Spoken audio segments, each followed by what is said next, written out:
Hi friends, welcome to my channel Apoorva Reddy. అందరూ ఎలా ఉన్నారు? బాగున్నారా? నేనైతే బాగున్నాను.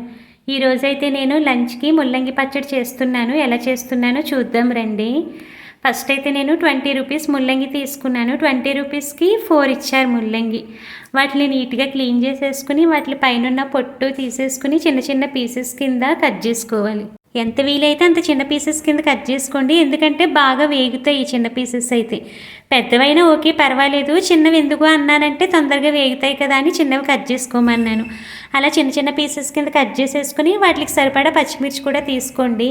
పచ్చిమిర్చి మాత్రం చాలా కేర్ఫుల్గా తీసుకోండి, ఎందుకంటే మనం ఏ పచ్చడైనా స్పైసీగా తినొచ్చు, కానీ ముల్లంగి పచ్చడి మాత్రం అస్సలు స్పైసీగా తినలేము. ఎందుకంటే నేను ఆల్రెడీ ఒకసారి ఎక్స్పీరియన్స్ అయ్యాను. ఫస్ట్ టైం చేసినప్పుడు నేను పచ్చిమిర్చి ఎక్కువ వేసి చేస్తాను, స్పైసీగా ఉంటే బాగుంటుంది అని చెప్పి.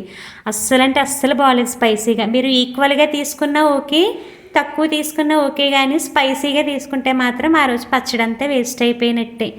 చూస్తున్నారు కదా, నేను 20 రూపాయల ముల్లంగికి పచ్చిమిర్చి ఒక 5, ఒక 6-7 వెల్లుల్లి, ఒక స్పూన్ జీలకర్ర, చింతపండు చూస్తున్నారు కదా, ఆ మాత్రం చింతపండు తీసుకున్నాను.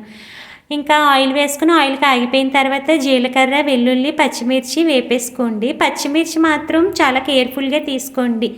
ఇంతలా చెప్తున్నాను అంటే మీకు అర్థం అవ్వాలి, నేను ఆల్రెడీ ఎక్స్పీరియన్స్ అయ్యాను కాబట్టి చెప్తున్నాను.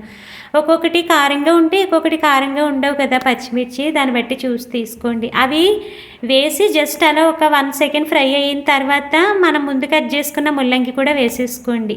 ఆ ముల్లంగితో పాటే మిగతాది కూడా మనకి ఫ్రై అయిపోతాయి అన్నమాట, ఈ పచ్చిమిర్చి, వెల్లుల్లి, జీలకర్ర అని. అందుకనే జస్ట్ అలా కొంచెమే ఫ్రై చేసుకోమని చెప్పాను నేను. ఇవన్నీ వేసేసుకుని వాటికి సరిపడా ఉప్పు, పసుపు కూడా వేసుకుని ఒకసారి కలిపేసుకుని మూత పెట్టేసుకుంటే మనకి చక్కగా ఫ్రై అయిపోతాయి మొత్తం. ఆ ఫ్రై అయిపోయిన తర్వాత మనం మిక్సీ పట్టేసుకోవడమే. నేనైతే ఎప్పుడు ఇలాగే చేస్తాను ముల్లంగి పచ్చడి. మీరైతే ఎలా చేస్తారో నాకు కామెంట్ బాక్స్లో మెన్షన్ చేయండి.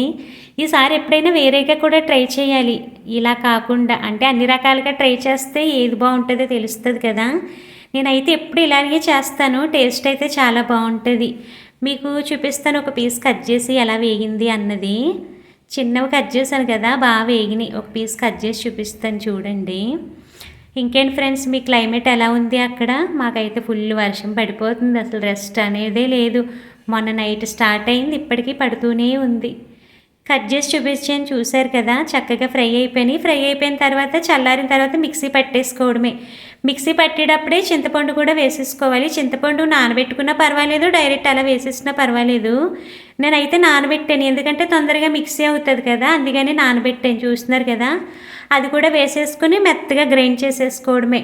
ముల్లంగి పచ్చడి మాత్రం మెత్తగా ఉంటేనే బాగుంటుంది, బరకగా కన్నా. మనకి వేరే ఏ పచ్చడైనా బరకగా ఉంటే బాగుంటుంది, కానీ ముల్లంగి పచ్చడి మాత్రం మెత్తగా ఉంటేనే బాగుంటుంది. అలా మెత్తగా చేసేసుకున్న తర్వాత తాళింపు వేసేసుకోవడమే.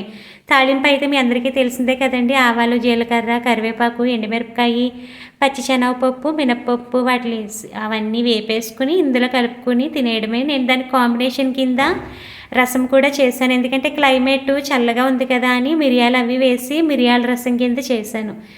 ఇంకా కొంచెం వేడివేడి అన్నంలో ముల్లంగి పచ్చడి వేసుకుని తినేసి కొంచెం రసమన్నం తినేటప్పుడు కూడా ముల్లంగి పచ్చడి వేసుకుని ఉంచుకుని తిన్నాము. టేస్ట్ అయితే చాలా బాగుంది. మరి స్పైసీగాని లేదు, అలాని లేకుండాని లేదు, బాగుంది. ఇంకా వర్షం జస్ట్ ఇప్పుడే తగ్గిందని చెప్పి మేడ మీదకి వచ్చాను. అలా కుండీలో తోటకూర విత్తనాలు వేసాను, ఎలా ఉన్నాయో చూద్దామని పైకి వస్తే మొత్తం వర్షం పడింది కదా, కుండీల నిండా వాటర్ పడిపోయి. యాక్చువల్గా అయితే నేను అనుకున్నాను కుండీలు తెచ్చి కింద పెట్టేద్దాము అని, మర్చిపోయాను. ఎందుకంటే అప్పుడు బయటికి వెళ్ళిపోయాను నేను. ఆ టెన్షన్లో ఇంకా గుర్తులేదు నాకు. ఇంకా ఇంటికి వచ్చేసరికి ఫుల్ పెద్ద వర్షం పడిపోయి కుండీల నిండా వాటరీ.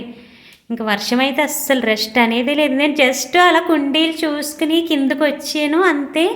చాలా పెద్ద వర్షం పడిపోయింది. క్లైమేట్ అయితే ఎంత కూల్గా ఉందో, బాడీ కూడా ఒకలాంటి పెయిన్స్ వచ్చేస్తుంది. ఆ చల్లగా ఉండడం వల్ల క్లైమేట్ ఏదైనా అతి తట్టుకోలేము కదండి. ఎక్కువ వర్షమైనా ఎండైనా ఏదైనా అతి తట్టుకోలేము. మనకి అట్లా విలువ తెలియాలంటే వర్షాకాలంలో ఎండ, ఎండాకాలంలో వర్షము ఉంటేనే తెలుస్తుంది. చూస్తున్నారు కదా, అసలు ఎంత అలా మబ్బు ఉందో, చుట్టూ క్లైమేట్ చూపిస్తుందని మీకు. నేను ఆ కుండీలు చూసుకుని అలా చుట్టూ క్లైమేట్ని జస్ట్ అలా వీడియో తీసుకున్నాను. చినుకులు స్టార్ట్ అయినాయి. ఇలా లోపలికి వచ్చానంతే పెద్ద వర్షం పడిపోయింది ఒక్కసారి. జస్ట్ 1 సెకండ్ రెస్ట్ ఇచ్చింది అంతే క్లైమేటు. మొన్న నైట్ స్టార్ట్ అయింది, అలా పడుతూనే ఉంది. మీకు కూడా ఇలాగే ఉందా ఫ్రెండ్స్? ఒకవేళ ఇలా ఉంటే కనుక కామెంట్ బాక్స్లో మెన్షన్ చేయండి. ఇంకా నా వ్లాగ్స్ ఎలా ఉన్నాయి అన్నది కూడా తప్పకుండా కామెంట్ బాక్స్లో మెన్షన్ చేయండి ఫ్రెండ్స్. అంతే ఈరోజు నా లంచ్ రెసిపీ.